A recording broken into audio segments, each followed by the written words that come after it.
오늘 우리 주신 하나님의 말씀 함께 보도록 하겠습니다. 함께 볼 하나님의 말씀은 신약성경 사도행전 23장 1절부터 11절까지의 말씀입니다.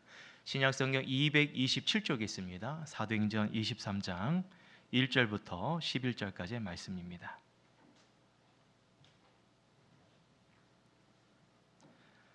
다 찾았으면 저와 여러분이 한 절씩 하나님의 말씀 교독하도록 하겠습니다. 바울의 공예를 주목하여 이르되 여러분 형제들아 오늘까지 나는 범사의 양심을 따라 하나님을 섬겼노라 하거늘 대제사장 아나니아가 바울 곁에 서 있는 사람에게 그 입을 치라 명하니 바울이 이르되 회칠한다며 하나님이 너를 치시로다.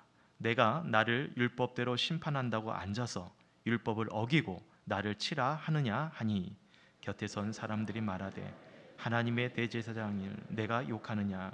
바울이 이르되 형제들아 나는 그가 대제사장인 줄 알지 못하였노라. 기록되었으되 너의 백성의 관리를 비방하지 말라 하였느니라 하더라. 바울이 그중 일부는 다른 일부는 바리새인인 줄 알고 공회에서 외쳐 이르되 여러분 형제들아 나는 바리새인이요 또 바리새인의 아들이라. 죽은 자의 소망 곧 부활로 말미암아 내가 신문을 받았노라.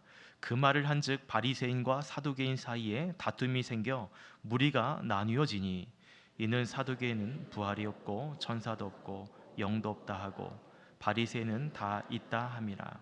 크게 떠들며 바리새인 편에서 몇 서기관이 일어나 다투어 이르되 우리가 이 사람을 보니 악한 것이 없도다. 혹 영이나 혹 천사가 그에게 말하였으면 어찌하겠느냐 하여 큰 문쟁이 생기니 천부장은 바울이 그들에게 찢겨질까 하여 군인을 명하여 내려가 무리 가운데서 빼앗아 가지고 영내로 들어가라 하니라. 함께 있습니다. 그날 밤에 주께서 바울 곁에 서서 이르시되 담대하라. 내가 예루살렘에서 나의 일을 증언한 것 같이 로마에서도 증언하여야 하리라 하시니라. 아멘. 할렐루야. 한 주간도 평안하셨습니까? 우리 한번 서로 좌우에 계신 분, 앞뒤에 계신 분께 한번 인사하도록 하겠습니다. 잘 오셨습니다. 반갑습니다. 또 한번 이렇게 인사하도록 할게요. 예수 그리스도를 닮아갑시다. 한번 인사하겠습니다. 예수 그리스도를 닮아갑시다. 사랑스러운 무더운 여름이 시작이 되었어요. 건강 또 유념하시길 바라고 또 무더운 더위 속에 또 여름 휴가를 보내신 또 분들도 계실 텐데 안전하게 또 휴가를 잘 보내고 또 건강한 모습으로 만날 수 있기를 소망합니다.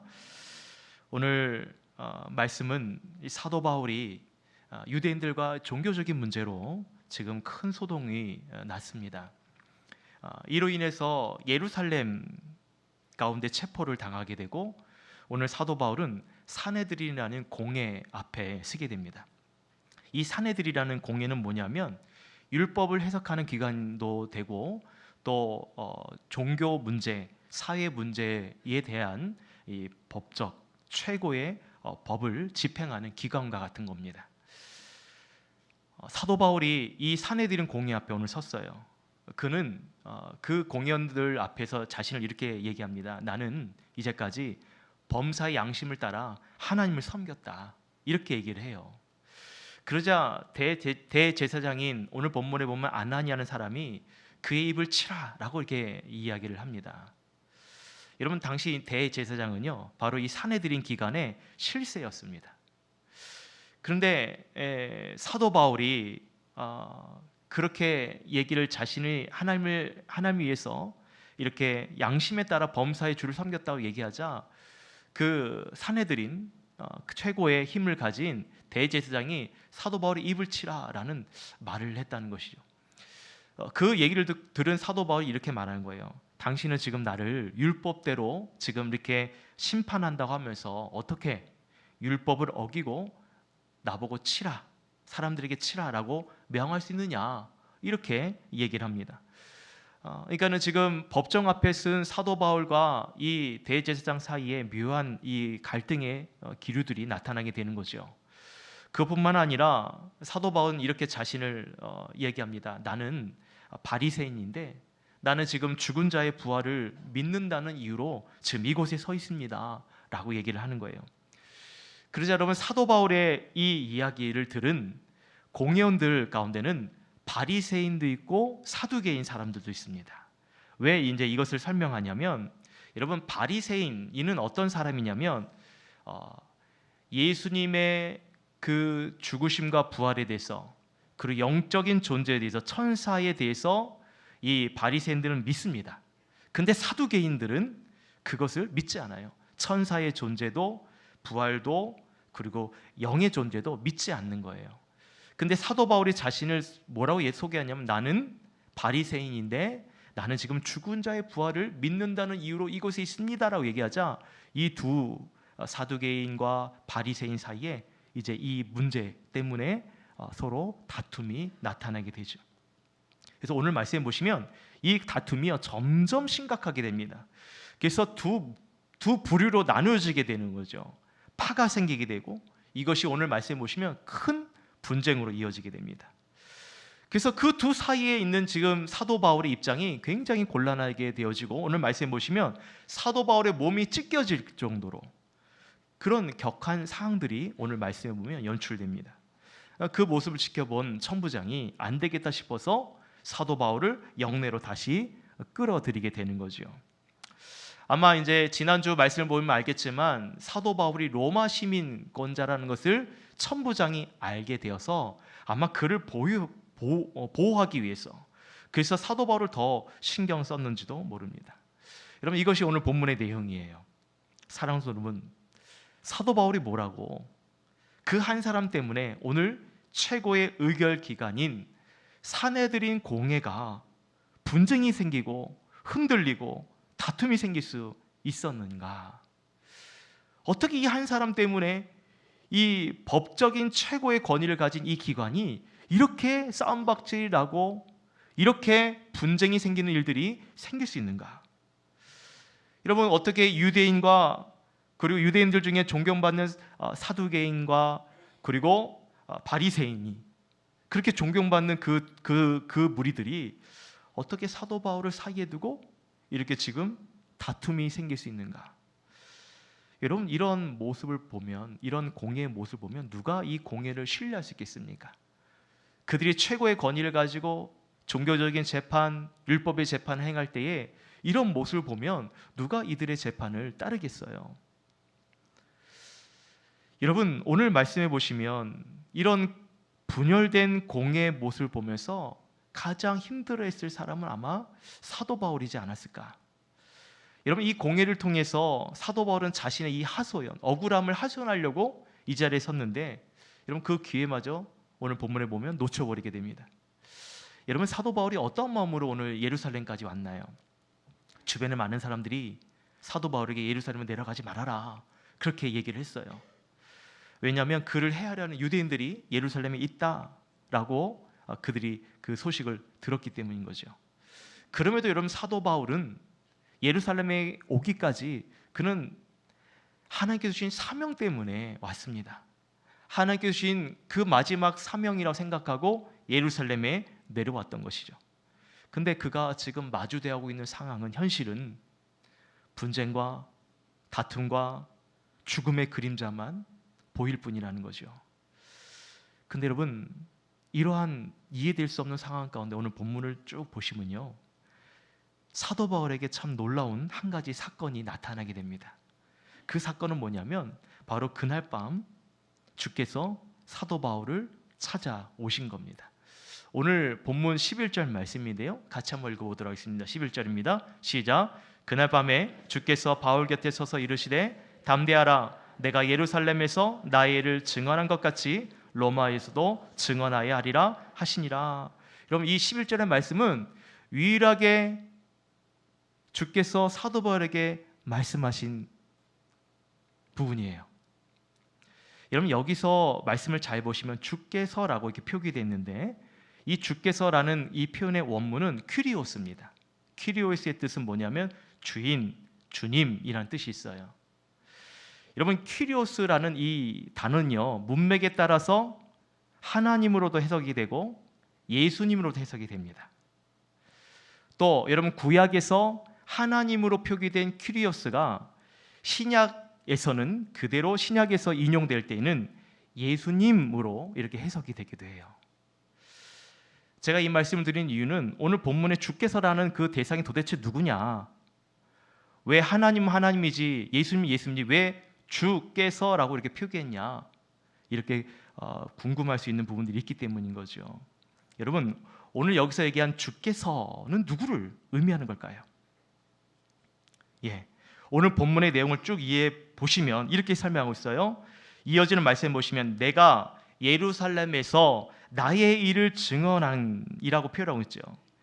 예루살렘에서 나의 일을 증언한 것 같이라고 이제 오늘 본문을 보시면 이렇게 이어지고 있는데, 여러분 이 표현을 보시면 문맥적으로 보시면 여기서 주께서라는 부분이 누구인지 명확하게 드러나는 거죠. 여러분 여기서 나의 일을 증언했다. 이건 뭘 의미하는 겁니까?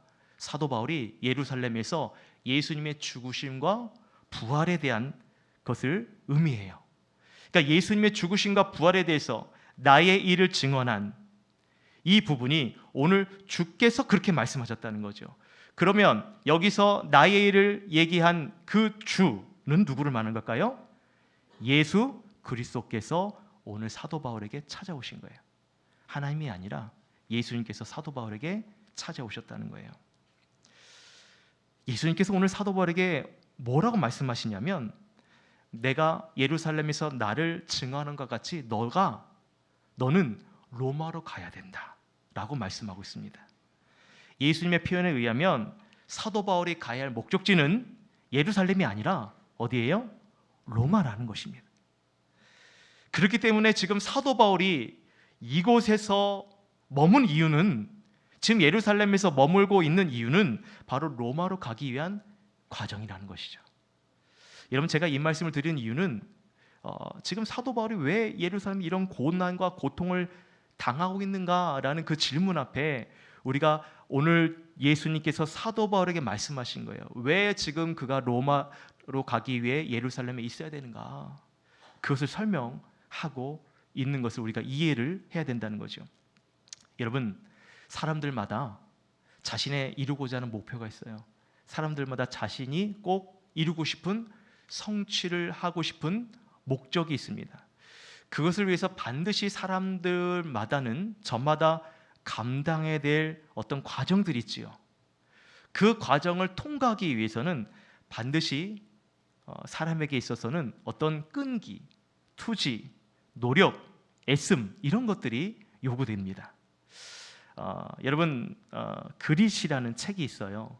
안젤라 더크워스라는 교수가 기록한 책인데, 그 그릿이라는 책에 보면 인생의 성공 그리고 목표를 달성하기 위한 핵심은 바로 인간의 재능이 아니라는 거죠. 어떤 내 인생의 목표를 이루기 위해서, 성공하기 위해서 노력하는 그 삶이 인간의 재능이 아니라 바로 오늘 책에 나와 있는 제목처럼 그릿이라고 얘기했어요. 이 그릿이라는 의미가 뭐냐면 투지, 인내, 진념이란 뜻이 있습니다. 그러니까 인생의 실패와 어떤 역경 속에서 굴하지 않는 자신의 목표를 향해서 이렇게 그릿하면, 투지를 갖고 인내를 가지고 또 끝까지 이걸 놓치지 않으면 인생에서 성공을 경험한다는 거죠. 목표를 이룰 수 있다는 것입니다. 여러분 너무나 당연한 이야기를 지금 하고 있는 거예요. 또 한 가지 책을 또 소개하도록 할게요. 최고의 변화는 어디서 시작되는가라는 이 책이 있습니다. 그 책에 보면 최고의 변화, 우리가 이루고 싶은 어떤 최고의 그 욕망, 그 최고의 변화는 어디서 시작되는가? 바로 작은 습관에서 시작이 된다고 설명하고 있습니다. 그러니까 여러분 사소하게 생각할 수 있는 우리의 어떤 습관을, 이 습관을 잘 유지하고 또 그것을 축적하고 그것이 쌓이면 내가 이루고자 하는 그 성공, 목표를 이룰 수 있다는 그 내용의 책입니다. 그래서 여러분 많은 사람들이 자신의 목적한 바를 이루기 위해서 뭔가 큰 마음을 먹고 평소 경험해보지 못한 어떤 새로운 일, 큰 일부터 시작을 하려는데 그렇게 하다가 오히려 더 쉽게 포기를 하게 되는 것이죠. 그 대신 작은 일부터, 우리가 실천할 수 있는 일부터 시작을 하면 성취감도 생기고 그에 따르는 자신감도 생기고 이것을 경험을 하면서 이런 내 습관을 키워 성공의 힘을 키우라는 것입니다. 여러분 세상에선 이렇게 얘기를 해요. 근데 여러분 성경에서는 우리가 어떻게 볼 수 있는가? 여러분 예수님 한번 생각해 보시면 좋을 것 같아요. 여러분 예수님께서는 이 세상에서 아무도 감당할 수 없는 가장 위대한 일을 행하셨습니다. 그것이 무엇입니까? 바로 십자가의 사건, 영혼 구원의 사건을 예수님께서 이루어 주셨다는 거죠. 그것은 누구도 감당할 수 없는 사건이에요. 근데 위대한 이 일들을 예수님께서 행하셨어요. 예수님은 그 십자가의 완성을 이루시기 위해서 평소 예수님의 삶은 어땠는가? 늘 깨어 기도하셨다는 것입니다. 늘 습관을 쫓아 기도하셨다라고 성경에 기록되어 있어요. 예수님은요, 날마다 자신을 부인하고 십자가를 짊어지고 나를 따르라 라고 말씀하십니다. 그렇게 예수님은 말씀하신 대로 살아오셨고 또 그렇게 우리에게 그 모습을 보여줬어요. 십자가에서 자신 직접 우리의 죄를 위해 자신을 내어주신 그 사건을 우리에게 보여주신 것이죠. 여러분, 예수님은 말만 하지 않으셨어요. 그렇게 행하는 삶을 사셨어요. 제자들의 발을 씻겨주시면서 내가 너희를 섬기는 것처럼 너희도 다른 사람들을 그렇게 섬기라 말씀하셨습니다. 여러분, 예수님께서는 우리가 할 수 없기 때문에 하라라고 말씀하신 것이 아니라 우리가 충분히 할 수 있기 때문에 우리에게 그 믿음을 계속 심어주고 계시는 거죠. 여러분, 오늘 예수님께서 사도 바울에게 이렇게 말씀하신 거예요. 예루살렘에서 나를 증언한 것 같이 로마에서도 너는 이 일들을 행해야 된다는 것입니다. 이곳에서 경험한 모든 이 분쟁과 아픔과 또 몸이 상하게 되는 이런 고통도 로마로 가기 위한, 복음을 증거하기 위한 과정이라는 것이죠. 그래서 여러분, 우리 인생 가운데 왜 내게 이런 고통이 있는가? 내게 이런 아픔이 있는가? 여러분, 그 모든 아픔도요, 하나님의 관점에서 보면 다 이유가 있고 목적이 있다는 것이죠. 사랑하는 여러분, 우리 인생에도요, 예루살렘에서 감당해야 할 사역이 있고 또 로마에서 감당해야 할 사역이 있습니다. 여러분, 이 두 사역은 분리되거나 또는 별개의 일이 아니에요. 서로 연결되어 있고 또 이 과정을 통해 우리에게도 로마에 가서 예수님이 하신 일들을 증언할 수 있도록 우리도 그렇게 세움받는다는 것입니다. 여러분, 바라고 소원하는 것은 우리의 삶 속에서 여러분, 로마라는 여러분 인생의 목표가 여러분에게도 이루어지기를 주의 이름으로 축원드립니다.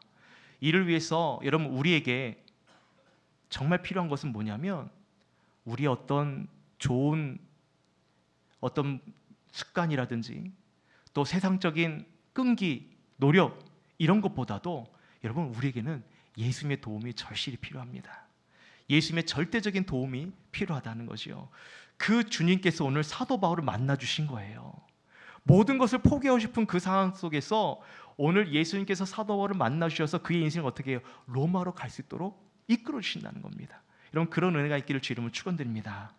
그래서 저는 오늘 이 11절 말씀, 예수님께서 사도 바울에게 찾아와 주셔서 해주신 말씀을 세 가지로 함께 나누어서 오늘 우리에게도 사도 바울에게 주신 말씀의 은혜가 우리 가운데도 있기를 소망합니다. 그래서 이것을 함께 좀 살펴보기 원해요. 첫 번째 우리가 눈여겨봐야 될 것은 그날 밤이라는 표현이에요. 오늘 11절에 보시면 그날 밤이라고 말하고 있죠. 여러분, 그날 밤에 예수님께서 사도 바울을 만나주셨어요. 여기서 말한 그날은 어떤 날인가? 사도 바울이 공의 앞에 선 날입니다. 그로 인해서 큰 다툼과 분쟁과 심지어는 사도 바울의 몸이 찢겨질 정도로 고통스러운 것을 경험했던 날이 바로 그날이에요. 근데 그날 밤에 예수님께서 사도 바울을 만나주셨다는 것입니다. 사랑하는 성도 여러분, 우리에게도 가장 인생에 힘들었던 날이 있지 않습니까? 제발 꿈이기를 바라는, 이것은 정말 꿈이었으면 좋겠습니다라고 생각할 만큼 우리에게도 정말 힘든 삶의 역경들이 있지 않았습니까? 여러분, 최근에 이 소화동에 아파트에 불이 났어요. 화재가 너무나도 심각하게 나가서 이로 인해서 피해를 입은 아파트 주민들이 계십니다. 그들에게는 정말 이 상황들이 감당할 수 없는 아픔이겠죠. 또 최근에는 집중폭우로 인해서 여러분 산사태가 생기고 그 산사태로 인해서 집이 무너지게 되고, 또한 자동차가 완전히 산사태로 쓸려 나가게 되는 그런 일들도 있고, 또 가옥이 침수가 되어서 여러분 집이 완전히 물에 잠기는 그러한 뉴스들을 우리가 또 보지 않습니까? 또 이번 며칠간에는 폭염으로 인해서 정말 온열 환자들이, 또 가축과 또 수산물에 큰 피해를 입은 농민들도 있어요.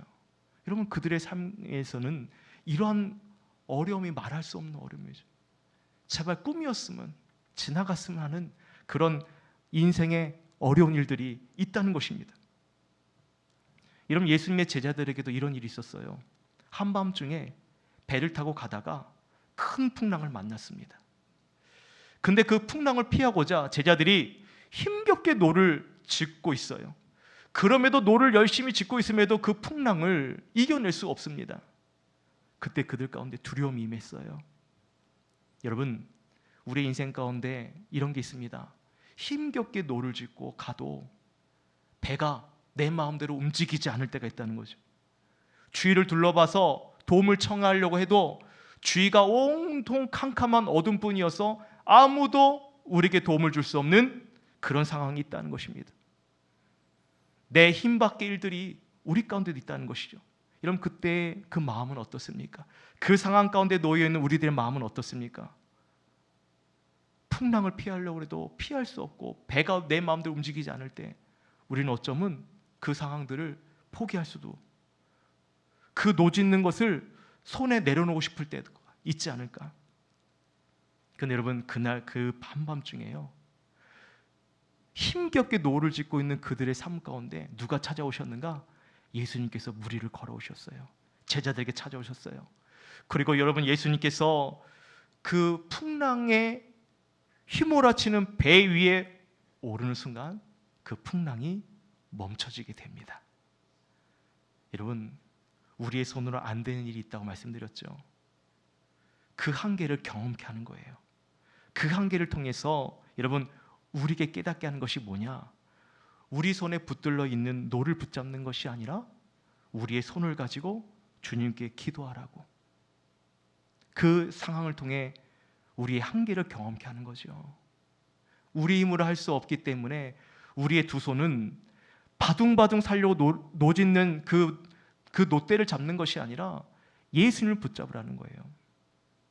여러분 제자들이 경험한 이 사건은요, 예수님께서 뭐라고 말씀하시냐면 너희가 떡 떼던 일을 기억해라 라고 말씀하고 있습니다. 여기서 떡 떼던 일은 뭐냐면 예수님께서 당신의 손으로 물고기 2마리와 보리떡 5개를 가지고 하나님께 기도한 그 사건을 말해요. 예수님께서 당신의 손으로 하나님께 기도하고 그 손으로 5,000명이 넘는 사람들을 배불리 먹이시고 남도록 하신 그 사건을 깨닫기 원하셨다는 거예요. 그런데 여러분 우리의 마음이 둔해지면 그 풍랑 앞에 있었던 제자들도 그때 주시던 은혜 깨닫지 못하고 그 두 손을 어떻게 해요? 기도하지 못하고 그 두 손 가지고 열심히 힘겹게 노를 짓는 그 인생을 살아가더라는 것입니다. 어떻게 살아 내 힘으로 이 상황을 벗어나기 위해서 그렇게 고군분투하는 그 모습이 바로 우리의 모습일 수 있다는 것이죠. 근데 여러분 오늘 이 말씀을 통해 기억하십시오. 그 한밤중에도 제자들에게 찾아오신 분은 예수님밖에 없다는 것입니다. 인생의 풍랑을 잠재우실 분은 예수님밖에 없다는 거예요. 사랑하는 여러분, 우리의 인생도 칠흑 같은 어둠이 임할 때가 있습니다. 그 어둠이 너무나 캄캄해서 내 앞에 미래가 보이지 않아요. 주위를 둘러봐도 어둠뿐이에요. 그런데 그 인생의 칠흑 같은 어둠 속에서도 예수님은 여러분을 구원하기 위해서 반드시 찾아오신다는 것입니다. 여러분 그 사실 믿으시길 주님은 축원합니다. 그렇게 오늘 주님께서 한밤중에 누구를 찾아오셨어요? 사도 바울을 찾아오신 겁니다. 여러분 우리 손으로 의지할 것은 노짓는 이 손이 아니라 두 손으로 예수님께 기도하는 삶으로 돌아갈 수 있기를 주님을 축원합니다. 기도는요 내 손을 주님 앞에 내미는 거예요. 두 손을 주님께 내밀 때에 예수님은 여러분의 내민 손을 붙잡아 주십니다. 여러분, 그런 은혜길 주 이름으로 축원합니다. 또한 오늘 두 번째로 우리가 말씀을 통해 기억해야 될 것은 뭐냐면 오늘 이 말씀이에요. 바울 곁에 서서 말씀하신 예수님입니다. 오늘 본문에 보시면 주께서 바울 곁에 서서 이르시되 라고 말하고 있습니다. 여러분, 이 표현을 잘 보십시오. 바울 곁에 서서라는 이 표현은 뭐냐면 바로 곁에 있다라는 의미입니다. 가장 가까이 있다는 표현이에요. 여러분, 예수님은, 하나님은 늘 사도 바울과 함께 하셨어요. 그렇죠? 그런데 이렇게 성경에서 굳이 바울 곁에 서서 이르시되 라고 기록한 그 의미는 뭡니까? 이거는 의도성이 있다는 거죠. 뭐냐면 예수님께서 지금 사도 바울과 가까이 있다는 것, 그것이 정말 사도 바울에게 너무나도 필요한 상황이라는 거죠. 그래서 저는요, 오늘 이 표현을 보면서 무엇이 생각이 났냐면, 예수님께서 사도 바울에게 가까이 있으셨다는 이 표현이 저게는 어떻게 해석이 되냐면, 어미닭이 날개로 여러분 병아리를 품은 것처럼 그 모습이 떠올랐어요. 여러분, 시편 61편 4절을 보시면 시편 기자는 이렇게 고백합니다. 같이 한번 읽어볼까요? 시작. 내가 영원히 주의 장막에 머무며 내가 주의 날개 아래로 피하리다. 여러분, 시편 기자는 내가 영원히 주의 장막에 머무길 원합니다. 주의 날개 아래, 그 날개 아래로 피하기를 원합니다 라고 고백을 해요.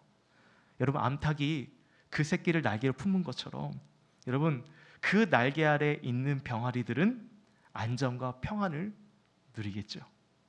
오늘 사도 바울에게 나타나신 예수님, 바로 바울 곁에 서서 말씀하신 예수님이 이런 모습이지 않겠습니까? 저는 어릴 때 저희 집에 닭을 키웠어요. 닭 한 10대 마리. 그래서 이 닭들이 아침이 되면 알을 막 낳아줍니다. 그럼 그거 가지고 후라이를 해 먹었던 그런 기억이 있어요. 근데 여러분, 이 어미닭이 새끼 병아리를 품는 것도 봤어요. 조그만 병아리들이 위험을 감지하면 바로 어미닭 품 안으로 들어갑니다. 그러니까 여러분, 병아리도 아는 거죠. 어디가 가장 안전한지 그 모습을 봤던 기억이 있어요. 여러분, 하물며 사람은 어떻습니까? 사람도 위협을 느끼는 순간 본능적으로 하나님을 찾게 되지 않습니까? 본능적으로 하나님을 찾게 되잖아요. 가장 위험할 때, 그때 어디가 가장 안전한지 사람들은 알아요. 그것이 바로 하나님이라는 것을. 근데 여러분, 어미닭은요, 새끼를 품을 때 자신의 병아리만 품습니다. 다른 병아리는 어미닭이라도 안 품어줘요. 내 새끼만 품어줘요. 근데 우리 예수님은 어떠십니까? 모든 사람을 품어주신다는 거죠. 우리 하나님 모든 사람을 품어주신다는 겁니다. 누구든지 주 예수를 믿으면 구원 얻도록 해주시잖아요. 당신의 구원의 날개로 모든 사람들 품어주시잖아요. 이런 마태복음 11장 28절에 보면 수고하고 무거운 짐진 자들아 다 누구에게로 오라? 내게로 오라. 내가 너희를 쉬게 하리라. 우리 예수님은 그런 분이에요. 모든 사람들이 예수님을 찾을 때에, 주 앞에 나올 때에 참된 심, 주의 날개로 품어주시는 분이 바로 우리 주님이시라는 것입니다. 여러분, 그 주님 곁에 있을 때에 진정한 평안과 위로를 얻게 되는 줄 믿으시기를 주 이름으로 축원합니다. 그래서 여러분, 홀로 있다고 생각하지 마세요. 오늘 사도 바울에게도 예수님께서 가장 가까이 찾아와 주셨잖아요. 가장 가까이에서 그의 아픔과 그의 두려움을 어떻게 해요? 날개로 품어 주었듯이 가까이에서 사도 바울을 품어 주시잖아요. 얼마나 큰 위로가 됐겠습니까? 여러분, 우리에게도 우리 주님은 그렇게 우리를 품어 주십니다. 우리에게 가장 가까이 계시는 분이 예수님을 믿으시기를 주 이름으로 축원합니다. 그분의 날개로 이번 한 주간도 여러분을 품어 주시고 여러분 그 주님의 날개 아래서 평안을 누리시기를 주 이름으로 축복드립니다. 세 번째로 오늘 말씀을 통해 우리가 기억해야 될 것은 뭐냐면 오늘 예수님께서 사도 바울에게 이렇게 말하는 거예요. 담대하라. 담대하라고 말씀하신 예수님의 모습을 볼 수 있습니다. 여러분, 이 담대함의 뜻이 뭐냐? 바로 무서워하지 말아라. 용기를 가져라. 그리고 또 어떤 의미가 있냐면 내적으로 기운차 있는 것을 바로 이 담대하라는 의미라고 얘기해요. 내적으로 기운차 있는 모습, 그것이 담대함이다. 저는 이 표현이 참 저에게 마음에 와닿았어요. 내적으로 기운차 있는 것, 그것이 담대함이다. 여러분, 뭔가 우리 내면에 채워져 있다는 것. 여러분, 사람이 그렇죠. 마음에 공허함이 있을 때가 있어요. 인생에 살아온 삶을 돌아보니 참 허무하다라고 느낄 때가 있습니다. 그때가 우리에게는 어떤 상황이냐면 두려움을 느낄 때, 그리고 가장 연약할 때이죠. 공허함을 느낄 때, 허무함을 느낄 때, 그때가 가장 위험할 수 있어요. 심지어 외적으로는 풍성한 삶을 누리고 있음에도 이 공허함은 찾아옵니다. 전도서에 보시면 그래서 헛되고 헛되며 헛되고 헛되니 모든 것이 헛되다. 해 아래서 수고한 모든 수고가 사람에게 무엇이 유익하냐 이거예요. 왜 인생을 헛되다고 얘기를 하는 걸까요? 공허함이 채워지지 않기 때문에 그렇습니다. 인생의 공허함이 채워지지 않다라는 것이죠. 그래서 내 눈은 원한 대로 살아보고 내 마음은 즐거운 대로 살아봤는데, 근데 그 기쁨이 잠시뿐이요, 다 헛되다라고 고백을 하는 거예요. 눈은 보아도 족함이 없고 귀는 들어도 차지 않더라. 이것을 전도서 기자가 고백하고 있지 않습니까? 여러분, 이처럼 무엇으로도 채워지지 않는 상태, 이 공허함의 상태가 있으니까 여러분 어떻다는 거예요? 불안하다는 거예요. 조급해진다는 거예요. 걱정스럽습니다. 인생이 재미가 없어요. 기쁘지가 않습니다. 그래서 전도서 기자가 말하는 것이 뭐냐면, 사람이 사는 동안에 기뻐하고 선을 행하는 것보다 나은 것이 없다라고 고백합니다. 따라합시다. 사람이 사는 동안에 기뻐하고 선을 행하는 것보다 나은 것이 없습니다. 여러분, 이 말씀 기억하십시오.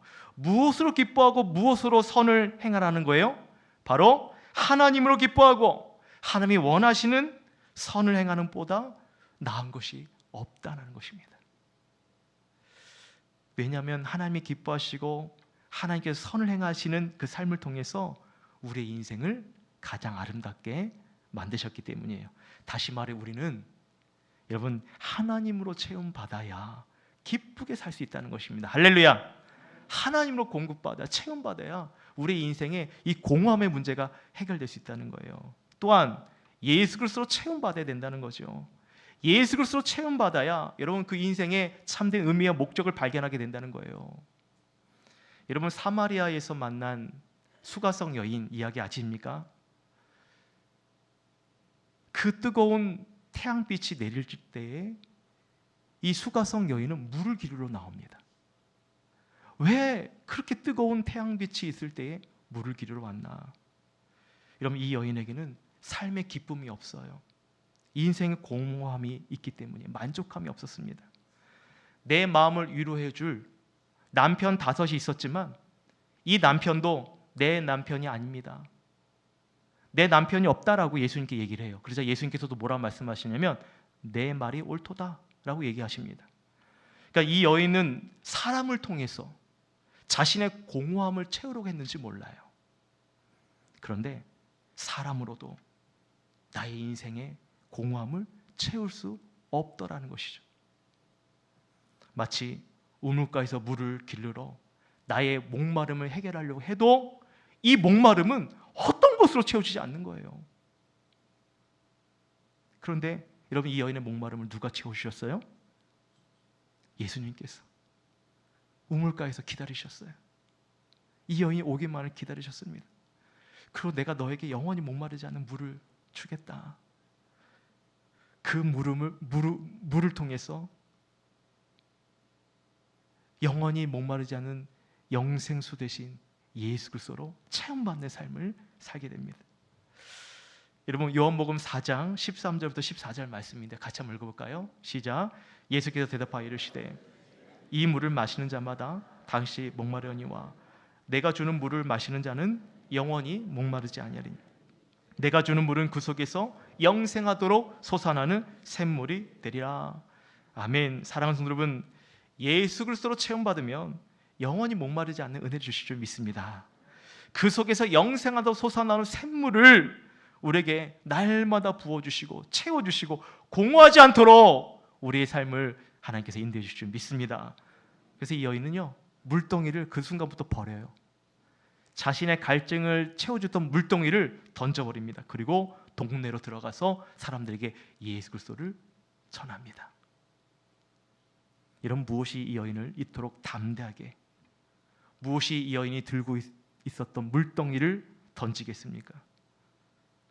그의 공허함을 채워주신 예수 그리스도, 그 예수 그리스도님 때문에 이 모든 것을 내어버릴 수가 있는 거예요. 사랑하는 여러분, 예수님을 체험받으면 담대함을 주십니다. 할렐루야. 예수님을 체험받으면 불안이 떠나게 될 줄 믿습니다. 예수님을 체험하게 되면 두려움이 우리의 삶 가운데 떠나게 될 줄 믿습니다. 우리의 삶의 모든 공허함과 또 우리 삶의 모든 말할 수 없는 위축된 삶을 여러분 예수 그리스도로 체험받으시기를 주의 이름으로 축원드립니다. 여러분, 말씀을 정리할게요. 예수님은 오늘 사도 바울을 만나 주셨어요.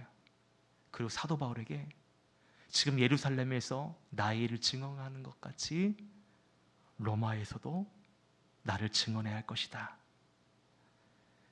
사도 바울에게 있어서 그가 있어야 할 목적지가 예루살렘이 아니라 로마에 있다는 것을 명백하게 그날 밤에 말씀해 주셔요.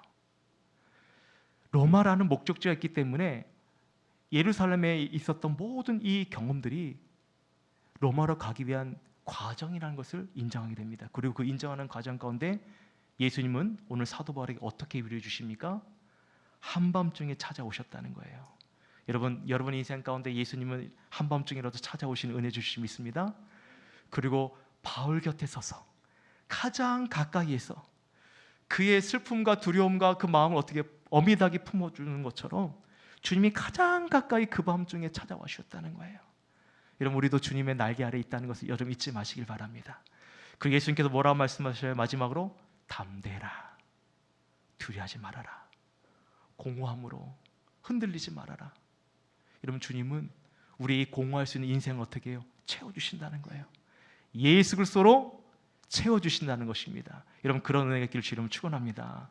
그래서 여러분, 오늘 이 말씀이 여러분에게 위로가 되길 바라요. 여러분 가운데도 여러분이 나가야 할 오늘 목적지가 어딘가, 여러분에게 있어서 예루살렘은 어디고 여러분이 가야 할 로마는 어디인가, 여러분 그 중간에서 지금 여러분이 감당해야 될 어떤 고난의 과정들이 있다면 여러분 그 과정 가운데 오늘 예수님께서 사도 바울을 어떻게 만나주셨는가, 어떻게 위로해 주셨는가를 기억하시라는 거죠. 한밤중에 예수님 찾아오셨다는 거, 그리고 가장 그 옆에서 가장 가까이 계셨다는 거.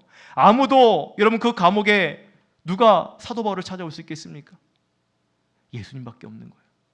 그리고 예수님께서 그를 가장 가까이에서 용기를 주시고 담대함을 주시고 위로를 주셨다는 겁니다. 여러분, 오늘 우리 손에 들려있는 것이 어떤 내가 마치 이 풍랑을 넘기기 위한 노를 붙잡고 있는 삶, 힘겹게 노를 짚고 있는 삶을 사시겠습니까? 아니면 여러분 그 두 손을 가지고 주님 앞에 도움을 구하는 그 믿음의 손으로 기도하는 삶을 사시겠습니까? 오늘 여러분이 선택한 그 선택을 통해서 하나님께서 여러분의 삶을 안전한 곳으로 인도해 주시고 로마로 인도해 주시는 그런 은혜 주실 줄 믿습니다. 오늘 그 안에 만나시는 한 주간의 삶이 되기를 다시 한번 주의 이름으로 축원합니다. 오늘 이 말씀을 기억하시면서 함께 저는 이 찬양 고백하기 원해요. 아무것도 두려워하지 말라. 주 하나님이 우리와 함께 계신다. 여러분 함께 불편하지 않으면 자리에 함께 일어나셔서 함께 찬양하며 여러분 기도한 시간 갖도록 하겠습니다.